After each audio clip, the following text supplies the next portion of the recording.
নজরে যুদ্ধ পরিস্থিতি আর যুদ্ধের জ্বালানিতে সংকট এমনই যে ইসমা চালু করতে হলো কেন্দ্রীয় সরকারকে।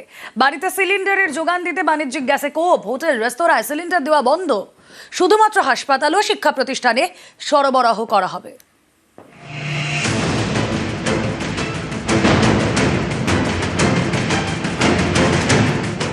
মধ্যপ্রাচ্যে যুদ্ধের জেরে বন্ধ হরমুজ প্রণালী, আমদানিতে ধাক্কা, দাম বেড়েছে রান্নার গ্যাসের। সংকট এমন পর্যায়ে পৌঁছেছে যে এবার ইসমা জারি করতে হলো কেন্দ্রকে।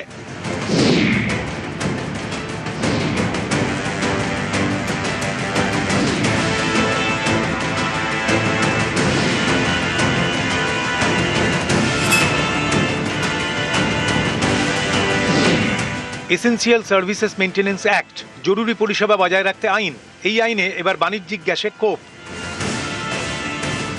পেট্রোলিয়াম ও প্রাকৃতিক গ্যাস মন্ত্রক ডিস্ট্রিবিউটরদের নির্দেশ দিয়েছে আপাতত হাসপাতাল ও শিক্ষা প্রতিষ্ঠান ছাড়া 19 কেজির গ্যাস সিলিন্ডার বিক্রি করা যাবে না।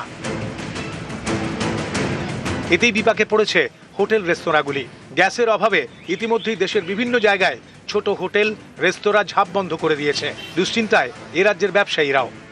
রাস্তায় প্রচুর লোক খায় এবং তাদেরকে আমরা খাবার যোগাই, এবং এই খাবার জোগাতে গিয়ে যদি আমি আমার খাবারটা তৈরি না করতে পারি, তাহলে খাবারটা আমি খাওয়াবো কী করে? কয়েকদিন আগেই রান্নার গ্যাসের দাম বাড়ানো হয়েছে। বাড়িতে ব্যবহৃত রান্নার গ্যাসের দাম বেড়েছে সিলিন্ডার পিছু 60 টাকা, আর বাণিজ্যিক গ্যাসের দাম বেড়েছে সিলিন্ডার পিছু 114 টাকা 50 পয়সা। এই দাম বাড়াতেই তৈরি হয়েছিল চাপ। এবার তো ইসমা জারি, যার জেরে হোটেল রেস্তোরাঁয় রান্নার গ্যাসের সিলিন্ডার এখন বিক্রি করা যাবে না। প্ল্যান্টে গাড়ি দাঁড়িয়ে আছে, লোড দিচ্ছে না, গাড়ি আসেনি। বাজারের অবস্থা এখন কি হবে বলা যাচ্ছে না, অবস্থা খুবই খারাপ আছে। শুধু ছোট হোটেল রেস্তোরাঁ নয়, কলকাতার নামকরা বিরিয়ানির দোকানও চিন্তায়। সারি সারি বিরিয়ানি তৈরি হচ্ছে। বিরিয়ানির রেস্তোরাঁর কর্তাদের এখন নাভিশ্বাস উঠেছে। গ্যাসের সংকট, যুদ্ধের পরিস্থিতিতে এখন কার্যত সংকটে রয়েছে এই বিরিয়ানি চেইনের রেস্তোরাঁ। আমরা খুবই সংকটে পড়ে গেছি। আমাদের যা রিকোয়ারমেন্ট গ্যাসের, তার 50% পাচ্ছি। বলছে গ্যাসওয়ালা গ্যাস দিতে পারবো না, প্রোডাকশন বন্ধ হয়ে গেছে। এটা লাস্ট আমাদের দিয়েছে। চিন্তা ভাবনা করা হচ্ছে যদি কাঠ কয়লা দিয়ে করা যায়। বাণিজ্যিক গ্যাসে কোপ পড়লে বাড়ির সিলিন্ডার দিয়ে কি কাজ চালানো হবে? কালোবাজারি কি শুরু হতে পারে? এখনই যার কাছে যা স্টক আছে সেটারই ব্ল্যাক মার্কেটে অলরেডি ব্ল্যাক হওয়া আরম্ভ হয়ে গেছে। জনগণের একটা বিরাট অসুবিধায় পড়বে। আমরা ব্যবসা করে খাই, আমাদের সংসারে টান পড়বে, সব রকমভাবেই আমরা এফেক্ট হয়ে দাঁড়াবো। এই পরিস্থিতিতে পেট্রোলিয়াম ও প্রাকৃতিক গ্যাস মন্ত্রক একটি পর্যালোচনা কমিটি তৈরি করেছে। 3 রাষ্ট্রায়ত্ত তেল সংস্থার কর্তাদের নিয়ে 3 সদস্যের কমিটি। নিউজ 18 বাংলা। বিশ্বজোড়া জ্বালানি সংকটেও নাছোড় ট্রাম্প। হরমুজ প্রণালী বন্ধ নিয়ে ফের ইরানকে হুঁশিয়ারি। ইরানের তেলের দাম বাড়ানোর হুমকিতে পাল্টা জবাব। হরমুজ হয়ে তেল সরবরাহ রুখলে ভয়ঙ্কর পরিণতি। 20 গুণ জোরদার হবে মার্কিনী হানা। হুঁশিয়ারি ট্রাম্পের। মৃত্যু, আগুন, আক্রোশের রাত চলবে বলেও হুঁশিয়ারি। ইরানকে হুঁশিয়ারি দিতে গিয়ে চীনকেও নিশানা ট্রাম্পের।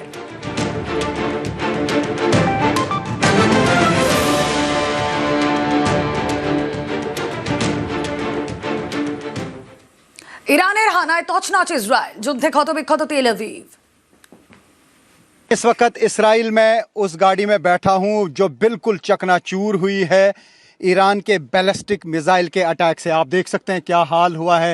यहाँ पर गाड़ियों का इर्द गिर्द दिखाने की मैं कोशिश करूँगा। देख सकते हैं कि क्या हुआ है यहाँ पे गाड़ियों का हाल इसराइल में। वहाँ पर जहाँ पर मिसाइल अटैक किया है ईरान ने, और ईरान का जहाँ पर भी मिसाइल गिरता है वो बहुत भयानक तबाही कर देता है, क्योंकि बैलिस्टिक मिसाइल बहुत पावरफुल होता है। यहाँ इर्द गिर्द दूर दूर तक उससे नुकसान हो जाता है। तो ये गाड़ियों की हालत आप देख सकते हैं जो बाहर रहती हैं, और मकानों की हालत आप पूछिए मत के इर्द गिर्द मकानों की हालत क्या हुई है। ये देख सकते हैं आप, मकान खंडर में तब्दील हो गए हैं। और ये आप देख सकते हैं इजरायली डिफेंस फोर्सेस के लोग अब शायद ये समझने की कोशिश कर रहे हैं कि ईरान के बैलिस्टिक मिसाइल यहाँ के एयर डिफेंस सिस्टम में सेंध लगाने में कैसे कामयाब हुए। और ये अब इस वक्त यहाँ पर इसराइल का कई जगहों पे हाल है जो न्यूज़ 18 इंडिया की टीम है रियल ग्राउंड ज़ीरो पर आप तक पहुंचा रहे हैं वो खबर जो शायद बाकी चैनल्स या बाकी रिपोर्टर्स आप तक नहीं पहुंचा पा रहे हैं। जो कुछ इसराइल में डैमेज हुआ है ईरान के ताकतवर मिसाइल से, वो कोशिश कर रहे हैं हम इसराइल में बैठकर आप तक पहुंचाने की रियल ग्राउंड ज़ीरो से।